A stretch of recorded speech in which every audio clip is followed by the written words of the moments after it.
আসসালামু আলাইকুম। কয়দিন আগে মুস্তাফিজুর রহমান নামে একজন আমার কাছে একটা প্রশ্ন পাঠিয়েছেন। আমরা তো পৃথিবীতে অসীম পাপ করছি না। তাহলে যারা নাস্তিক তারা কেন চিরকাল জাহান্নামে থাকবে? সসীম পাপের শাস্তি কেন অসীম? তাহলে এখানে যেই সমস্যাটা আমরা যদি দেখি যে দুনিয়াটা হচ্ছে অল্প কিছু বছরের কথা একজন কতদিন হায়াত পায়? ৫০, ৬০, ৭০, ৮০, ৯০, ১০০ বছর মেক্সিমাম না? লেস দ্যান 100 ইয়ার্স অম কোন একটা ভালো বা খারাপ কিছু, তাও তো সারা জীবন সে এই কাজ অন্যায়টা করে নাই। সেটার জন্য সে কেন চিরজীবন আ শাস্তির সম্মুখীন হবে? এটা একটা কোয়েশ্চেন। কিন্তু আ এই কোয়েশ্চেনটা স্বাভাবিকভাবে যতটা আ লেজিট আ বা ভ্যালিড কোয়েশ্চেন বলে মনে হয়, কিন্তু এটার কিছু ইন্টারনাল ফ্ল আছে। সেটা হচ্ছে যে আমরা ধরে নিচ্ছি যে পুরস্কারটা হইতে হবে অনন্ত, আর শাস্তিটা হবে যতদিন ততদিনের। আমাদের একটা যে সময়ের হিসাব সেটার সাথে আমরা আমাদের সুবিধাটা মিলাচ্ছি। কারণ পুরস্কারটা যদি হয় ছোট কাজের জন্য অনন্ত পুরস্কার, শাস্তিটাও কিন্তু সেরকম আ ছ উম অনন্তই হওয়া উচিত। এটা হলো একটা যুক্তি। আরেকটা যুক্তি হলো আ যে আমরা কিভাবে মনে করছি যে কুফর একটা ছোট পাপ। যেখানে আমরা যদি একটা অথরিটি সাবঅর্ডিনেট অন্টোলজিতে চিন্তা করি, তাহলে একজন তার অথরিটিকে স্বীকারই করে নাই। অথরিটিকে যে স্বীকার করে নাই, আ তার তো ১৬ আনায় মিছা বলে আমরা একটা কথা বলি না? সেটার মতো একটা ব্যাপার। যে সে তো বিদ্রোহী। তো সেটা তো শাস্তি সেভাবেই হওয়া উচিত। তো সেজন্যে আমরা যেই পাপগুলো করি, সেগুলো আ আমরা মনে করছি আমরা ক্ষুদ্র।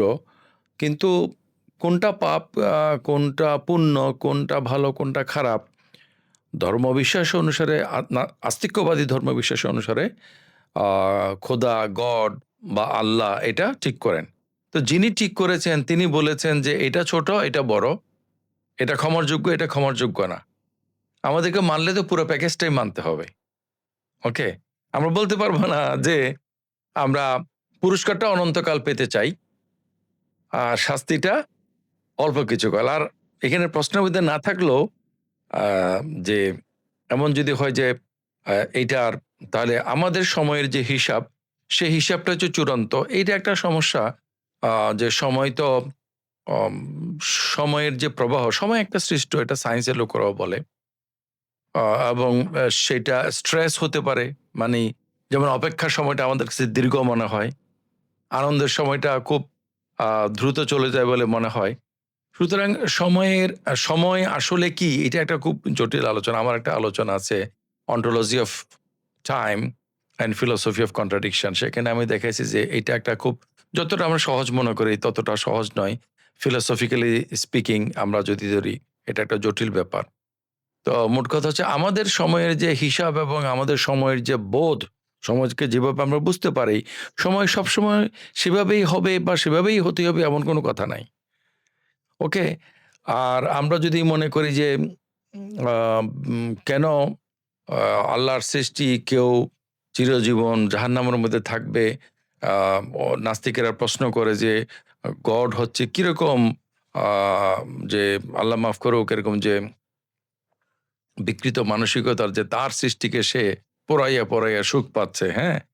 সেইটা ভিন্ন আলোচনার বিষয়। আম তো আমরা পরবর্তী একটা প্রশ্নের মধ্যে সেটা আলোচনা করব।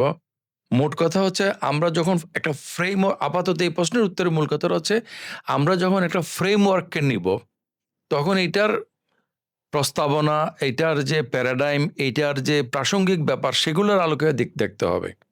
সেজন্য ১ম এই যে কথাটা বলেছি যে, আপনি যদি পুরস্কারটা অনন্ত মানে নিতে পারেন, তাহলে শাস্তিটাও আপনার মানে অনন্ত বা চিরজীবনের শাস্তি এটাকে আপনাকে মেনে নিতে হবে।